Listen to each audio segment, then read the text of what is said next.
Shalom kekasih Tuhan dimanapun kita semua berada. Saya bersyukur pada kali ini bisa bertemu kita semuanya kembali dalam keadaan yang penuh sukacita dan berkat dari Tuhan. Sama-sama kita mau merenungkan ayat firman Tuhan dari Yohanes pasal yang ketiga, ayatnya yang ketiga. Saya akan bacakan untuk kita semuanya. Yesus menjawab katanya, "Aku berkata kepadamu, sesungguhnya jika seorang tidak dilahirkan kembali, ia tidak dapat melihat kerajaan Allah."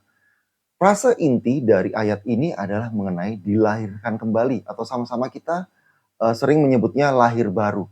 Bagaimana kita bisa lahir baru buat kita yang sudah tua seperti ini, yang sudah besar seperti ini? Itu pertanyaannya Nikodemus di ayat keempat, ayat berikutnya. Tapi artinya di sini adalah bagaimana kita dilahirkan kembali, memiliki pencurahan Roh Kudus yang baru yang akan membuat kita mengerti bagaimana cara teladan hidup yang baru agar hidup kita menjadi kemuliaan bagi nama Tuhan Yesus Kristus.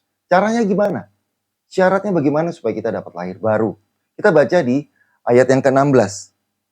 Ayat yang ke-16 tertulis seperti ini. Karena begitu besar kasih Allah akan dunia ini, sehingga ia telah mengaruniakan anaknya yang tunggal, supaya setiap orang yang percaya kepadanya tidak binasa, melainkan beroleh hidup yang kekal. Jadi syarat utama dan satu-satunya adalah saudara-saudaraku semuanya, kekasih Tuhan, harus percaya dalam nama Tuhan Yesus. Tidak ada jalan lain. Kenapa ayat ini terkesan seperti egois, selfish, atau hanya ada satu jalan menuju keselamatan itu sendiri agar kita tidak binasa dan beroleh hidup yang kekal? Perumpamannya mungkin seperti ini. Mungkin banyak orang yang sudah punya kendaraan, sepeda motor atau mobil begitu ya. Dan banyak juga pom bensin yang ada, penjual-penjual bensin yang ada yang telah tersedia. Tetapi jika Anda tidak datang untuk mengisi bensin di tempat penjual bensin, maka kendaraan kita tidak akan bisa berjalan. Atau sering juga kita pernah melihat video singkat di media sosial mengenai orang yang berambut gondrong. Lalu si orang yang habis potong rambut ini bilang, tidak ada pangkas rambut, tidak ada salon, tidak ada tukang cukur rambut di dunia ini. Ah, kaget tukang pangkas rambut. Terus pekerjaan saya apa? Si pangkas rambut bilang seperti itu. Kenapa ada orang gondrong seperti ini? Oh, karena dia tidak datang ke sini. Dia bilang itu. Sama.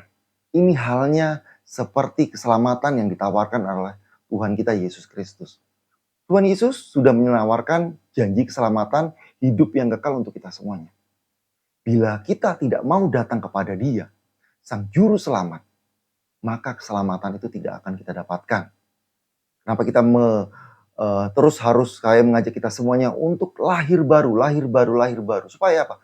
Supaya roh kita diperbarui, supaya iman kita diperbarui, supaya sikap kita, cara berpikir kita, cara berkata-kata kita, semuanya dapat meniru dari Tuhan Yesus Kristus yang adalah standar unggul, standar murni, bagaimana harus memaafkan, bagaimana harus berbuat baik, bagaimana harus bersikap kepada pemerintah, kepada saudara, kepada kekasih, kepada musuh.